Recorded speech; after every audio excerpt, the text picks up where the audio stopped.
sortir du spectacle, il y avait les bienheureux. Ceux qui étaient satisfaits d'avoir Ah, j'ai enfin compris quelque chose. Pour sûr, le message était un peu plus clair. Et ceux qui, bien moins optimistes, exprimaient haut et fort leur déception,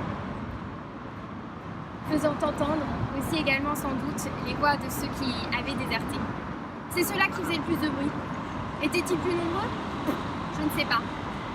Mais en tout cas, leur mécontentement retentissait dans une ferveur qui semblait répondre au tempo militaire imposé tout au long de cette soirée. Désormais échappés, ils étaient enfin libres de s'exprimer. Cette fois-ci, en effet, Maggie Marin n'a pas fait dans la subtilité.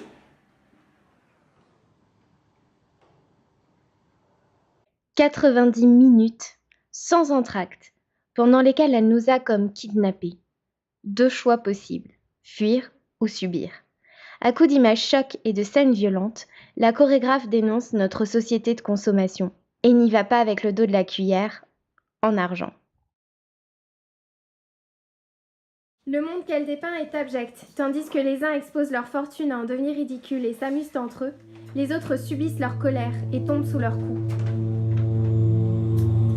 Décors de pierre tombale et murs dressés, musique hachée, rapide, forte et saturée, le ton général est donné. C'est la guerre. Cette pièce se fait l'écho de nos livres d'histoire. Des noms, des drapeaux, des dates pleuvent sur la scénographie, inscrivant des images fortes pour marquer les mémoires. Nous connaissons déjà bien ce récit. Il y a les bourreaux et leurs victimes. Ces tortionnaires avides qui soignent les apparences tout en vidant les cultures de leurs essences. Ils se ressemblent tous. 2017 est une grande caricature dénonçant la manipulation, la corruption et la mauvaise foi qui nous gouvernent. Mais alors, quelle place pour la danse dans cet environnement? Aucune quasiment si on y cherche le mouvement. Il est étouffé par un décor de plus en plus envahissant, les objets prenant le pas sur les individus, symbole de la victoire du capitalisme sur le peuple. Le spectateur frustré y verra aussi une rupture de contrat. Il ne s'attendait probablement pas à ça à l'opéra. Et, tandis que le poison se répand, nous restons complètement passifs. Le spectacle n'est en réalité pas des plus réjouissants pour son observateur. C'en est même pour ainsi dire énervant.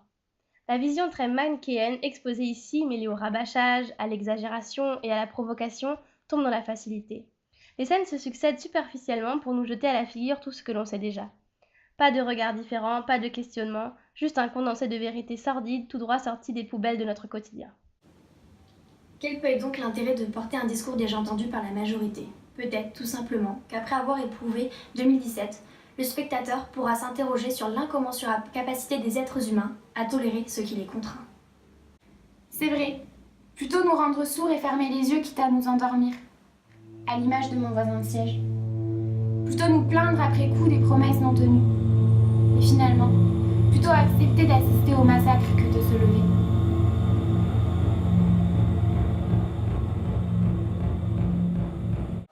Le constat pessimiste maintenant effectué, qu'est-ce qu'on fait? Comme je vous l'ai mentionné précédemment, certains sont sortis révoltés. Mais vous savez ce qu'on dit, c'est pas au messager qu'il faut s'en prendre. Voilà comment Maggie Marin nous a donné des envies de rébellion. Non pas que nous en ayons besoin. Ne vous méprenez pas, nous sommes jeunes. Nous avons encore l'espoir de faire bouger les choses avec véhémence. Mais si vous cherchez de quoi vous agacer, foncez, c'est l'occasion.